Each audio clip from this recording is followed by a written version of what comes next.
soy Itxaso, del Centro de Rehabilitación Beraun. Llevamos 36 años de actividad. Empezó como una aportación a la sociedad en el que no había ningún centro de rehabilitación desde San Sebastián hasta Hondarribia, y fuimos los primeros que había en el medio. Con el tema del COVID sí se ha notado que las personas necesitan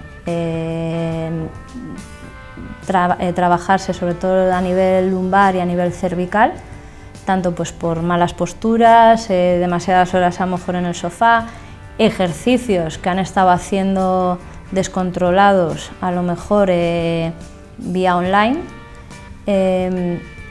o que luego lo han cogido con muchas ganas el gimnasio y han dicho a por todas y se han llegado a lesionar, ¿no? Con Bici Rentería hemos encontrado un filón, un apoyo muy grande, cosa que me lleva una grata sorpresa, porque ha habido movimiento entre Rentería, el centro del pueblo, y Beraun, ¿no?